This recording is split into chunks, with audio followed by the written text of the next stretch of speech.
Ouais, je veux bien. Merci. Merci Wilfried.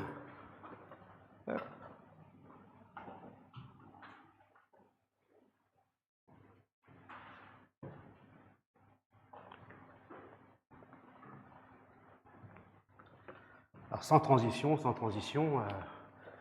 vraiment bien se préparer. Et je vais attendre que ça soit un peu mieux réglé pour le son. En tous les cas, je suis content d'être avec vous ce matin. Et de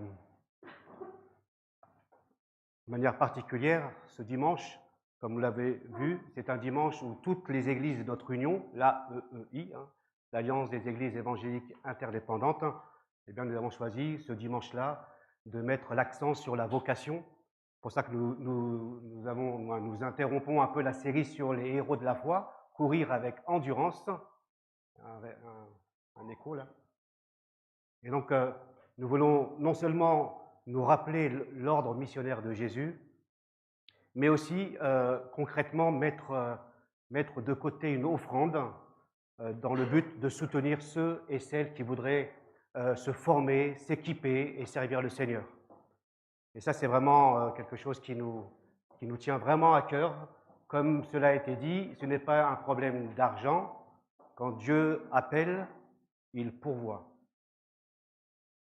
Je vais peut-être changer de micro. Ouais. Merci. Il fait la même chose. D'accord? Lequel je prends? Celui-là, c'est bon? C'est bon maintenant? Voilà, je vous invite à prier. Notre Dieu, nous voulons te remercier encore pour ta présence au milieu de nous ce matin. Merci pour ta grâce, merci pour ta fidélité. Merci parce que si nous sommes là, c'est parce que tu es venu nous chercher là où nous étions un jour. Et si nous sommes là, Seigneur, aussi ce n'est pas par hasard. Même si nous ne croyons pas en toi, nous croyons, Seigneur, qu'il n'y a pas de hasard avec toi. Que tu vas apporter une parole appropriée à chacun d'entre nous ce matin. Nous avons une pensée, en effet, pour nos frères et sœurs qui sont persécutés à cause de leur foi. Pour ceux et celles qui ne sont pas à l'aise et qui n'ont pas le privilège de se rencontrer pour louer ton nom, pour vivre la communion fraternelle, que tu étendes ta main bienveillante. Nous avons une pensée aussi pour nos frères et sœurs qui sont abattus, découragés, malades. Seigneur, nous te demandons ensemble de poser ta main bienveillante et guérissante sur chacun d'entre eux. C'est dans le nom précieux de Jésus que nous prions. Amen. Oui. Je vous invite à lire quelques versets dans l'évangile de Matthieu, au chapitre 9. Matthieu, chapitre 9, un texte que nous connaissons. À partir du verset 35, je lis « Jésus parcourait toutes les villes et tous les villages pour enseigner dans leurs synagogues. » Bienvenue les jeunes. Bonjour les jeunes. Vous êtes là? Vous vous a laissé partir? C'est un privilège. C'est-à-dire que maintenant, vous êtes capable normalement de me comprendre, si je ne suis pas trop compliqué. Que le Seigneur vous bénisse. Parce que nous avons, ce que je vais dire ce matin, ça vous intéresse aussi.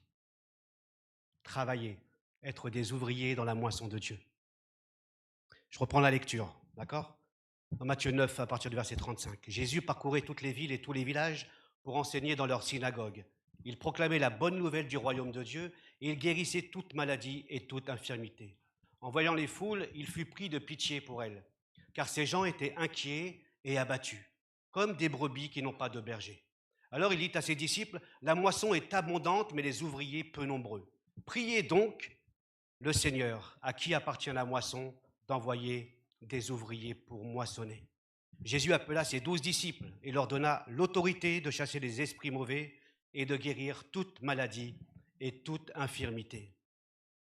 Voici les noms des 12 apôtres. D'abord Simon, appelé Pierre, puis André, son frère, Jacques, fils de Zébédée, et Jean, son frère, Philippe et Barthélemy, Thomas et Matthieu, le collecteur d'impôts, Jacques, fils d'Alphée et Thaddée, Simon le zélé et Judas Iscariote, celui qui a trahi Jésus. Ces quelques versets, nous allons simplement nous focaliser sur trois choses, sur trois points qui me semblent importants ici. La première, c'est que la moisson est grande. La deuxième, c'est de prier le maître de la moisson. Et la troisième, c'est qu'il y a peu d'ouvriers dans la moisson. La définition de la moisson, selon le Petit Larousse, dit que c'est l'action de récolter. Il y a un problème avec le micro. 1, 2, 3. Ouais, mais ça, je sens On peut baisser peut-être un peu.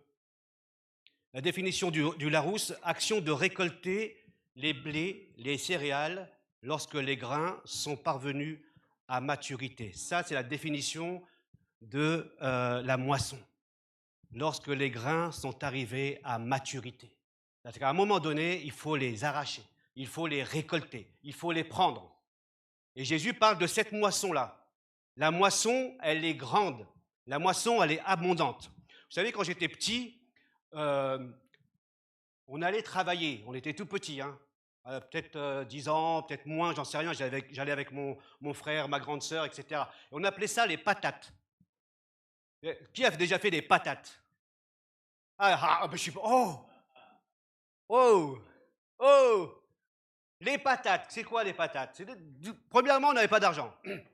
Et donc, dans notre cité où on habitait, on avait des copains et dont les parents tenaient des fermes, des champs avec des patates. Et donc, pour ramasser ces patates, eh bien, ils nous ont dit, tiens, tu veux pas gagner exploitation? Bon. 1 franc, 2 francs, maximum 5 francs. Je ne sais pas si quelqu'un est arrivé à 10 francs, vous voyez? Mais les patates ont démarré à 7 heures du matin, dans les champs. Et on ramassait, on faisait des sacs de patates, pommes de terre, de 25 kilos. Si tu faisais un sac de 50 kilos, waouh! Alors parfois on trichait un peu, on mettait des pierres dedans. Waouh! Mais l'arnaque, elle se voyait. Donc il fallait bien travailler. Et on ratissait les champs comme ça à plusieurs, on faisait des équipes. Je n'étais pas tout seul, hein. On faisait des équipes à 2, à 3 et ensuite on se partageait ce butin. La moisson était là. Tellement de pommes de terre. Mais il fallait tellement de monde pour ramasser ces patates, hein. Et j'ai pensé, en notant cette illustration, comment cet homme aurait fait à cette époque tout seul. C'est compliqué. Compliqué. Jésus dit, la moisson est grande. Il n'y a pas de patates à ramasser. D'accord? Mais la moisson, c'est la récolte. La moisson sont les gens qui sont autour de nous que Dieu veut atteindre. Et donc la moisson est grande. Jetons un coup d'œil sur cette moisson qui est à récolter. De quoi et de qui parle Jésus? Les versets d'avant, les versets 35, nous disent de quelle moisson il s'agit. Que veut dire Jésus? La moisson, c'est la récolte. La moisson, c'est le monde. Il est prêt à être récolté pour Dieu. Mais comment le savons-nous? Est-ce que nous avons le même regard que Dieu sur cette moisson? Jésus nous dit plusieurs choses au sujet de cette moisson. Il nous montre qu'il voit le monde d'une autre manière que la nôtre. Voir le monde comme Jésus le voit. C'est la première chose que nous apprenons ici. Voir le monde comme Jésus le voit. C'est-à-dire, comme nous l'avons lu, des gens perdus, sans berger. Des gens perdus, sans berger. Voilà comment Jésus voit ce monde. Et avant que nous appartenions à Dieu, nous étions aussi des gens perdus, sans berger. Mais on ne le savait pas, ça. On pensait vivre et être au courant, au clair quant à notre destinée, mais on ne savait pas qu'on avait des écailles devant les yeux qui nous empêchaient de comprendre une réalité spirituelle Seul Dieu nous rend capable de comprendre cette réalité spirituelle par l'Esprit Saint. C'est lui qui fait tomber nos écailles des yeux, qui nous aide à comprendre qui il est et ce qu'il a fait. Voir le monde comme Jésus le voit.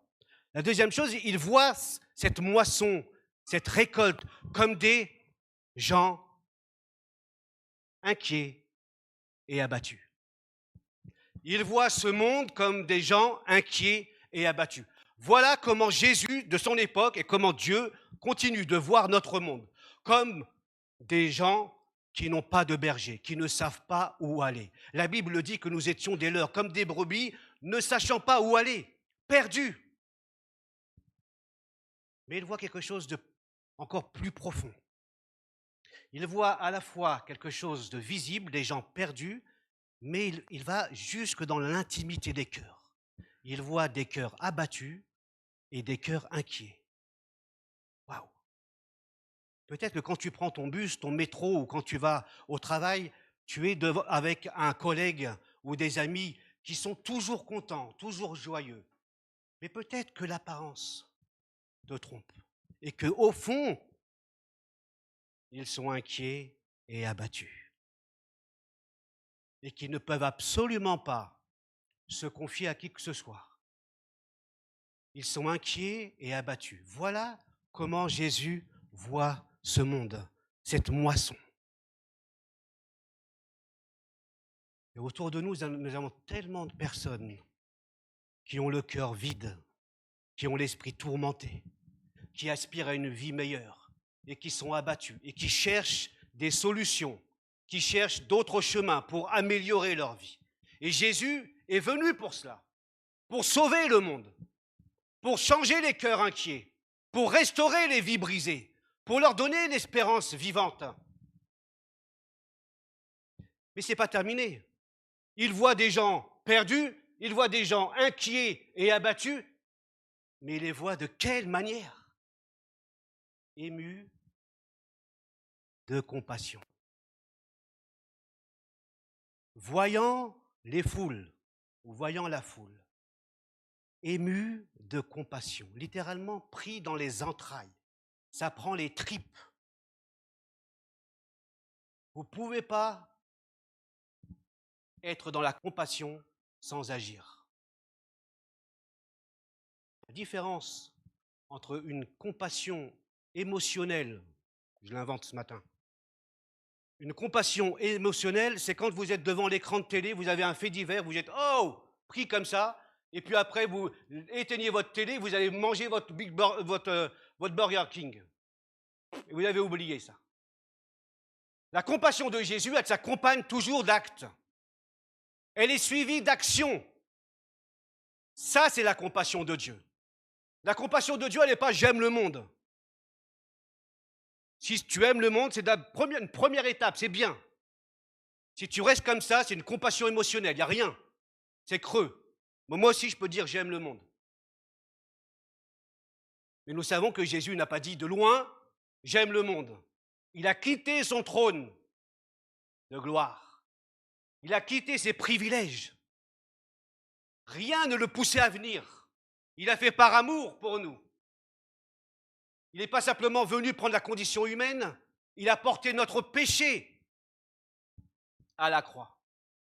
Il a porté notre condamnation à la croix.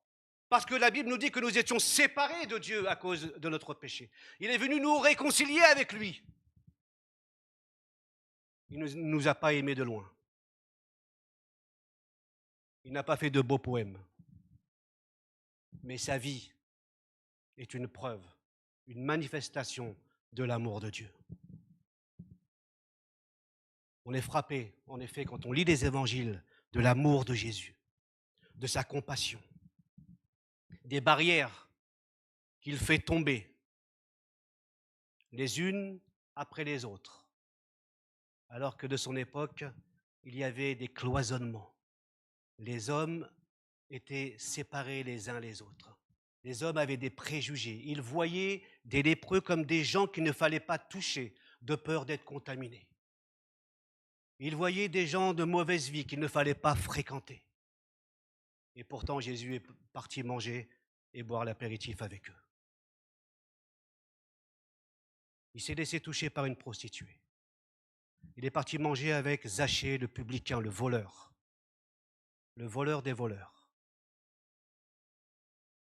Il a abattu toutes sortes de barrières parce que ce qui le motivait, ce qu'il voyait, ce n'est pas ce que toi et moi nous voyons chez les autres. Non, il ne voyait pas que des voleurs, il ne voyait pas que des prostituées, il ne voyait pas que des malades. Il voyait des cœurs inquiets, abattus, qui avaient besoin de Jésus, besoin d'espérance.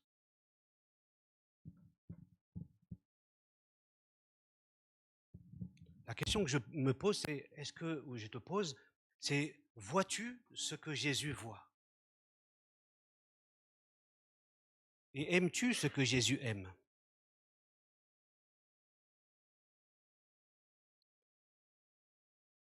Il semble parfois que quand Jésus voit le monde de cette manière, ce que j'ai décrit tout à l'heure, nous avons un regard différent. On pourrait dire, jamais voyons le monde commence à diaboliser le monde. Ah, quel monde! Il va de pire en pire. Il va avoir la condamnation de Dieu. La colère de Dieu est sur ces hommes-là, sur ces impies, sur ces gens qui sont homosexuels, qui sont ceci, qui sont cela. Dieu va faire tomber. Rappelez-vous, comment Dieu voit ce monde? Comme des gens sans berger, abattus, inquiets. Parfois, nous diabolisons le monde. Nous le jugeons parce que nous disons ça, c'est le monde.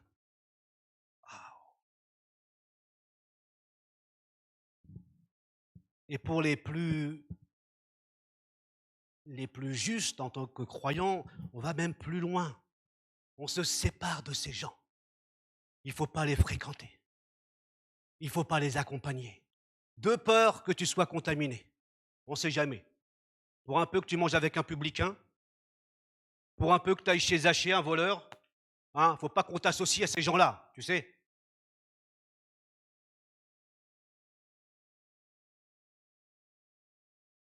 Peut-être que toi, tu te dis, mais moi, ces gens-là, je ne les fréquente pas. Je ne veux pas rentrer chez eux parce qu'il y a le péché chez eux. Et tu commences à diaboliser ce que Dieu ne diabolise pas. Et je t'invite à relire les évangiles. Jésus est rentré chez les gens. Et encore, la liste n'est pas exhaustive. Et tu vois combien Dieu a abattu les barrières pour atteindre le cœur des personnes.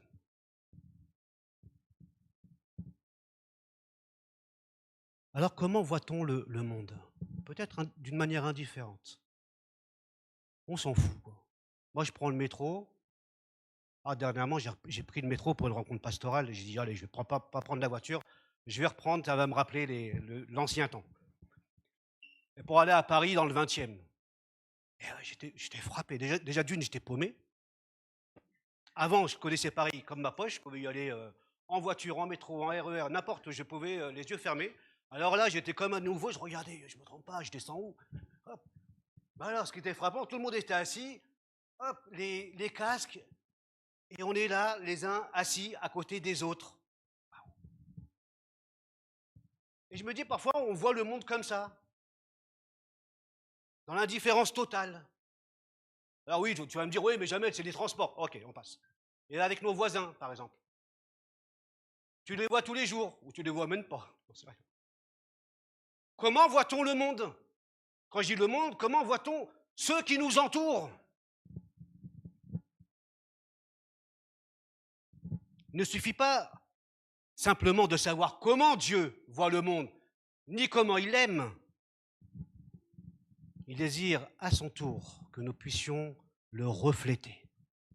Parce que l'amour de Dieu a été déversé dans nos cœurs par l'Esprit Saint, nous dit la Bible. Ce qu'il veut voir, c'est que cet amour, nous puissions le refléter. Nous puissions avoir après les lunettes de Dieu. Nous voyons les hommes comme Dieu les voit, les femmes comme Dieu les voit. Quel que soit leur arrière-plan, quel que soit leur passé chargé, de les aimer comme Dieu les aime. Il ne s'agit pas de dire, oui, Dieu t'aime, mais comment moi je les aime? Comment moi je les vois. Et ça va changer. Ça fait la différence. Parce que vous ne serez plus dans le jugement, dans la condamnation à l'égard des autres. Vous allez les voir comme Dieu les voit. Ça change tout. Parce que moi, j'ai envie de voir les gens comme moi je les vois. Mais Dieu me dit, mais arrête, désinstalle ce programme. Prends mon programme. Installe ce nouveau programme. De manière à ce que tu puisses voir comme moi je vois. C'est ce que dit la Bible. Ayez la pensée du Christ. Et nous avons la pensée du Christ. Il me semble que parfois nous avons besoin de changer de lunettes. Comprendre le monde dans lequel nous vivons. Et Jésus savait de quoi il parlait. Il savait de quoi il parlait. Quand il rentrait dans les maisons, croyez-vous qu'il partait simplement boire l'apéro? Manger avec les autres? Pensez-vous que c'était que ça? Ce qui est remarquable avec Jésus, c'est qu'il quitte son trône pour venir à notre niveau. Comme quand vous travaillez dans les crèches avec les enfants, on vous dit toujours de vous abaisser à leur niveau. D'accord? Vous adapter. Dieu a fait la même chose avec nous. Il a adapté son langage. Parce que son langage spirituel, on ne peut pas le comprendre. Il a adapté son langage en venant jusqu'à nous.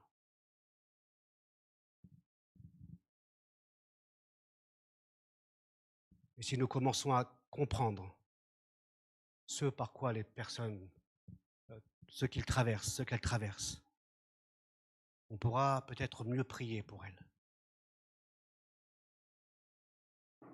On pourra à ce moment-là voir que on voit, on aime au-delà même des apparences. Parce que les apparences sont trompeuses. Quand tu vois des cœurs brisés, quand tu vois des cœurs fermés, quand tu vois des cœurs hostiles à Dieu, rappelle-toi que Dieu voit au-delà de ces apparences. Il voit des cœurs abattus et inquiets. Ne te fie pas à tes apparences, mais regarde comment Dieu regarde. Et qu'un jour, il puisse saisir la promesse de Jésus. Quand il dit « Venez à moi, vous tous qui êtes fatigués et chargés, je vous donnerai du repos ». Qu'il puisse un jour dire « Waouh, je vais venir parce que j'étais abattu, j'étais inquiet, j'étais hostile, mais j'ai trouvé en Jésus le repos de mon cœur. J'ai trouvé en Jésus la raison d'être de ma vie. Je comprends pourquoi je suis né, pourquoi j'ai été créé et où je vais vivre avec lui pour l'éternité, dès maintenant. » La deuxième chose, plus courte, est qu'il y a peu d'ouvriers dans la moisson. Il y a un contraste entre l'abondance de la moisson et le manque d'ouvriers. Les moyens sont insuffisants, limités. Il y a peu d'ouvriers dans la moisson. Alors la question qu'on peut se poser, mais pourquoi Dieu a-t-il besoin d'ouvriers dans sa moisson? Il n'est pas capable de faire sans nous. Bien sûr qu'il est capable de faire sans nous. Mais il ne veut pas faire sans nous. Il veut faire avec nous. Dire que Dieu ne peut absolument pas faire sans nous, ce n'est pas totalement vrai, puisque Dieu peut faire totalement sans nous. Mais il a choisi de faire avec nous aussi. Et parfois, il fait sans nous. Quand vous avez des rencontres avec Dieu d'une manière personnelle, particulière, par le moyen de songes, de visions, les gens n'ont aucun contact et ils se tournent vers Dieu, eh bien, il fait sans toi et sans moi, parce qu'il est souverain. Peut-être que parfois, il fait sans toi et sans moi, parce que tu n'es pas là. Il manque d'ouvriers dans sa moisson. Alors, il va dire, Jamel, tu n'es pas là, ben moi, je vais prendre ta place, parce que là, je vais faire sans toi. Mon œuvre, elle va continuer sans toi. J'aimerais tellement faire avec toi.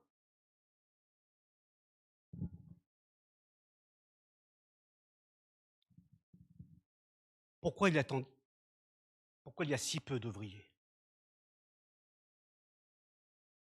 Peut-être qu'il y a une question de priorité aussi dans notre engagement.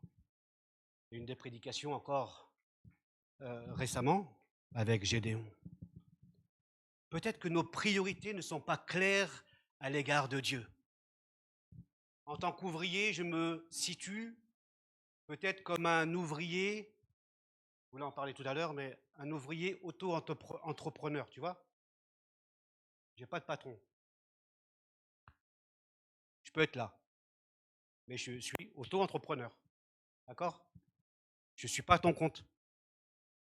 Je le fais quand je veux, quand je peux, quand l'envie me prend, quand les sentiments et les émotions sont là, alors j'y vais. Et puis demain, je me sens moins. Donc écoute, je suis un ouvrier auto-entrepreneur. Il y a peu d'ouvriers parce que nos priorités à l'égard de Dieu ne sont pas claires. Jésus a dit, préoccupez-vous premièrement du royaume et de la justice de Dieu, et toutes ces choses vous seront données par-dessus. Préoccupez-vous premièrement. Or, ce qui se passe, on se préoccupe premièrement de nos affaires avant les affaires de Dieu.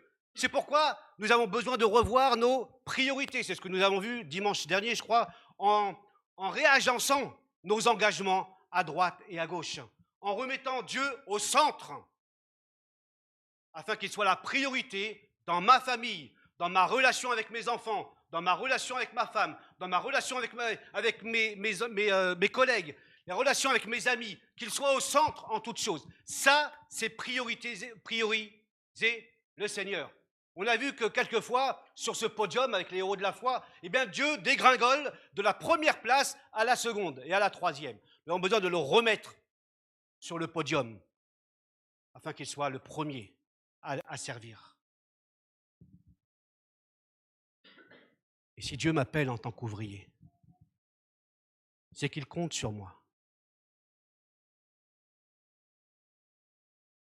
Il y a un chant qui dit « Ma maison est remplie », c'est Dieu qui parle, « Ma maison est remplie, mais il n'y a personne dans les champs.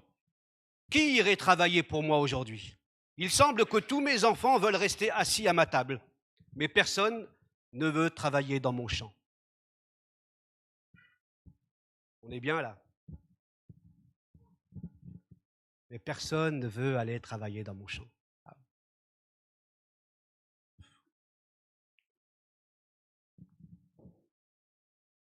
Comme on l'a vu tout à l'heure aussi, le peu d'ouvriers peut s'expliquer aussi par notre manière de percevoir le monde tel que Dieu le perçoit et de l'aimer tel que Dieu l'aime. Si bien que finalement je ne me sens pas impliqué parce que je n'ai pas l'amour de Dieu, je n'ai pas les yeux de Dieu. Tu comprends quand je parle des yeux, hein? Je n'ai pas le cœur de Dieu.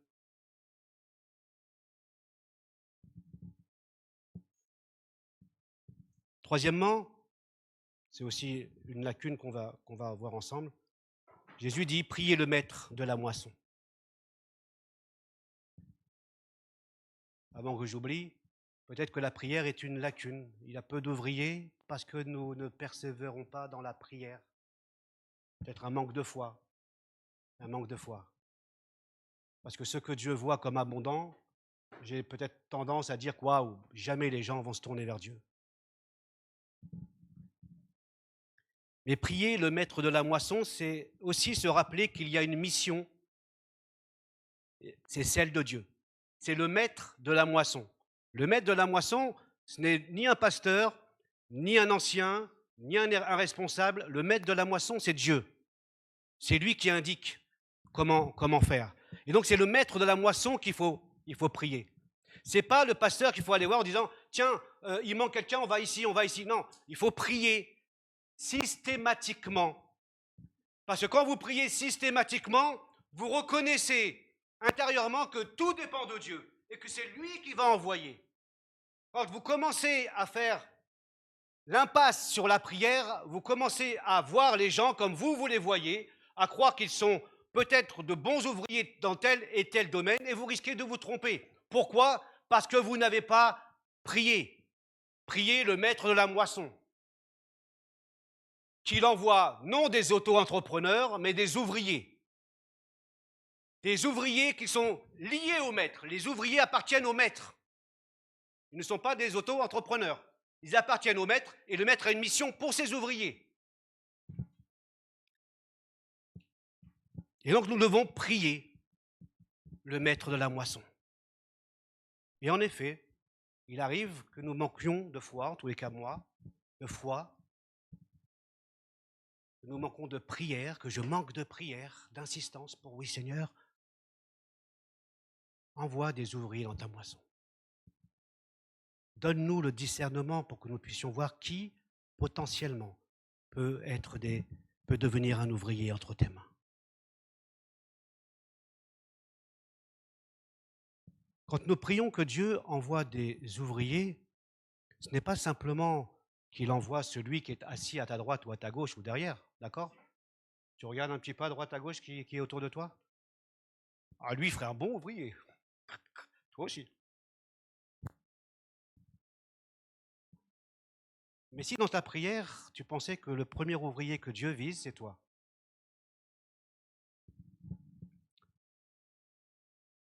qu'il veut t'envoyer toi dans sa moisson, alors il te faut répondre, me voici Seigneur, envoie-moi. Envoie-moi, c'est aussi dire oui, Seigneur, je veux sortir peut-être de ma zone de confort. Peut-être que tu ressens un appel, comme nous l'avons vu. Tous ne sont pas appelés à devenir pasteurs. On manque cruellement de pasteurs à venir. Et peut-être que Dieu t'appelle aussi.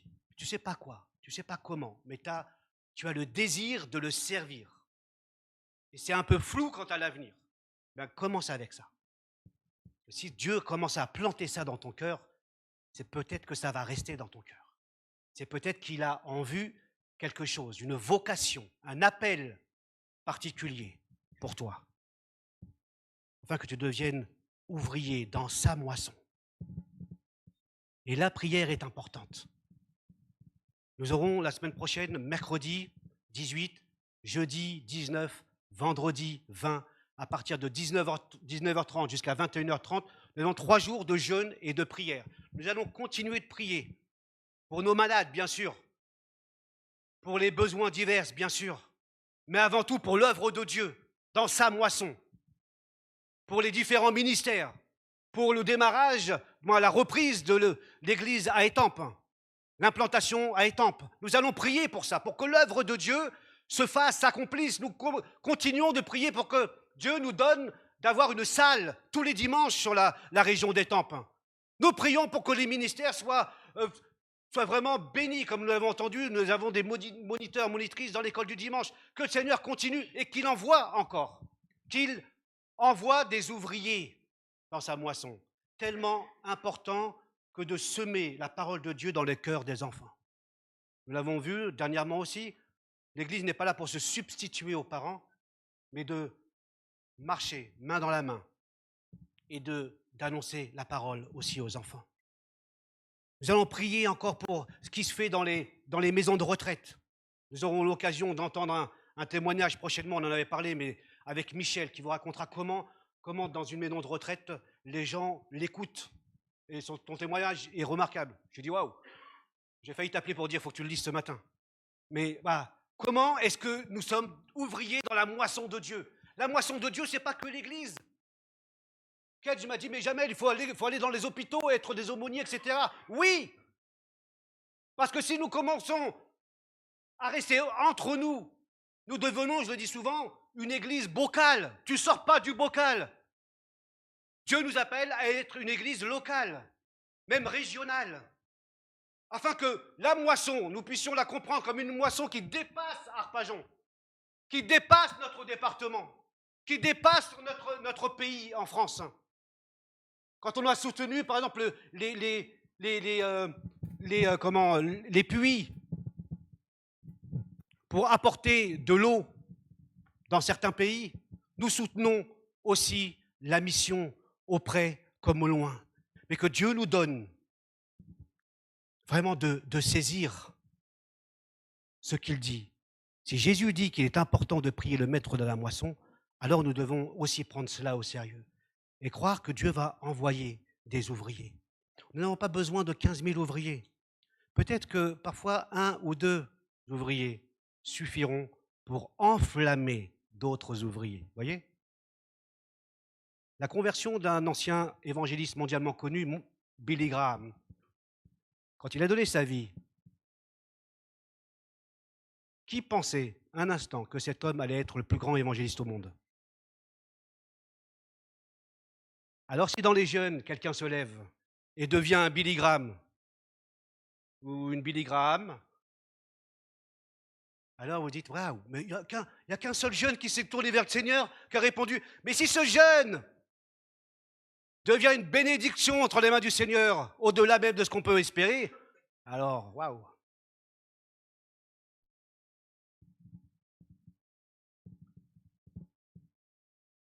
Prions le maître de la moisson, d'envoyer des ouvriers dans sa moisson. Nous avons lu, il y avait 12 disciples, d'accord? Les 12. Jésus a dit qu'il a choisi, il a prié avant, toute la nuit avant de choisir. Hein? Il a prié avant de choisir les apôtres. Il les a choisis pour qu'ils soient avec lui. Et il les a équipés pour les envoyer dans la mission. Et quand on voit un peu dans le choix des 12 apôtres, ils ne paraissent pas être un groupe homogène, mais plutôt un groupe hétérogène. C'est-à-dire que si tu veux faire une équipe avec Didier Deschamps, une équipe de France, il n'y a pas simplement le joueur qui compte. Il y a quel bienfait ce joueur va apporter en termes de paix. Si tu es un bon joueur, mais que tu mets la pagaille dans l'équipe, il ne va pas te prendre. Parce qu'il veut préserver son équipe. Il veut préserver l'unité. Donc toi, tu choisis des hommes et des femmes qui vont tous se ressembler, être tous sur la même longueur d'onde. Or, Jésus choisit des hommes plutôt, mais complètement différents, avec des caractères, des tempéraments, des arrière-plans différents. Et moi, je n'aurais pas choisi ces hommes-là. Je crois que tu n'aurais pas choisi ces hommes-là. Collecteur d'impôts, tu dis non, c'est un voleur, laisse tomber, on ne va pas le prendre celui-là. Un Judas, là, il était trop proche de la bourse, non. Un Pierre, là, qui parle trop, lui, il parle toujours, il prend la parole à la place des autres. Non, non, on va prendre des gens pareils. On ne veut voir qu'une seule tête. Et donc, on est frappé de cette diversité. Et malgré ces différences, Jésus va les former, il va les accompagner, il va les envoyer. Malgré ces différences, cette petite poignée d'apôtres va révolutionner le monde à partir de la Pentecôte. Petite poignée d'hommes insignifiants, des ouvriers peu probables. Ils vont révolutionner le monde avec Dieu. Les 12 apôtres, c'est peut-être nous, en tant que croyants, différents, avec des arrière-plans différents, une maturité spirituelle différente. Mais on a quelque chose en commun, c'est notre foi en Dieu. C'est notre désir de le servir. Notre désir d'être à l'écoute de sa volonté. Et bien sûr, on n'est pas parfait, tu le sais. Hein. On dit souvent que à partir de l'instant où tu franchis cette porte-là, l'Église n'est plus parfaite. Hein. On rappelle l'histoire de cette personne qui voulait absolument rechercher l'Église parfaite. On dit, à partir du moment où toi tu rentres dans cette Église, elle est plus parfaite. Ça, c'est bien de le savoir. Hein. Mais c'est parce que Dieu sait aussi qu'on est imparfait. Dieu sait qu'on n'est pas à la hauteur. Dieu connaît nos lacunes, nos limites, nos faiblesses en tant qu'ouvrier de Dieu. Mais il a choisi, on l'a vu tout à l'heure, de faire avec nous, de nous équiper aussi, de nous fortifier.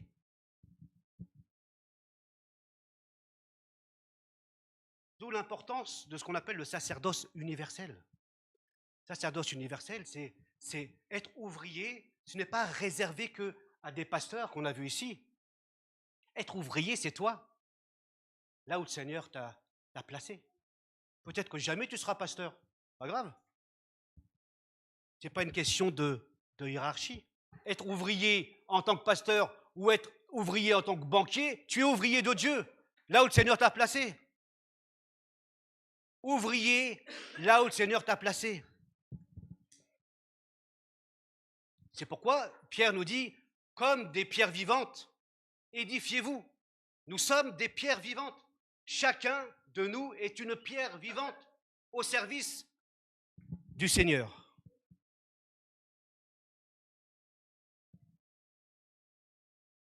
Et c'est ce que nous voulons aussi faire Il y aura il y a de toute façon de l'opposition quand nous sommes ouvriers pour Dieu. Il y a de l'opposition de deux sortes, l'opposition extérieure et l'opposition intérieure. Nous voyons des luttes, nous ressentons des luttes. Et parfois, on veut bien œuvrer, parfois on le fait maladroitement et on fait du mal aux autres, mais maladroitement. Parfois même, on fait des choses très bien et on agace quand même les gens. Vous savez, ça arrive, hein. C'est déjà arrivé, hein. Tu fais des choses, il n'y a rien à dire, hein, mais tu agaces les gens. Les gens étaient agacés par Jésus aussi, hein. Les gens étaient agacés par Paul, hein. Alors si les gens sont agacés par Paul et par Jésus, alors c'est bien de se préparer à rencontrer de l'opposition, à ne pas la rechercher, parce que du coup, tu auras besoin de persévérance. Quand le Seigneur t'envoie, il va t'équiper, il va te donner les forces aussi nécessaires pour aller réaliser l'œuvre qu'il t'a confiée.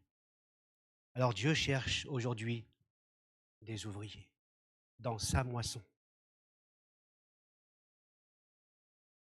L'apôtre Paul dit aussi pour ceux qui sont déjà ouvriers dans son œuvre, efforce-toi de te présenter devant Dieu, en homme ou en femme qui a fait ses preuves, en ouvrier qui n'a pas à rougir de son ouvrage. Que Dieu nous donne d'être des ouvriers qui n'ont pas à rougir de son ouvrage. Ça veut dire que nous œuvrons pour Dieu. Nous le faisons par sa grâce, par sa force. Et nous comptons sur lui, afin que toute la gloire soit pour lui. Je vous invite à la prière.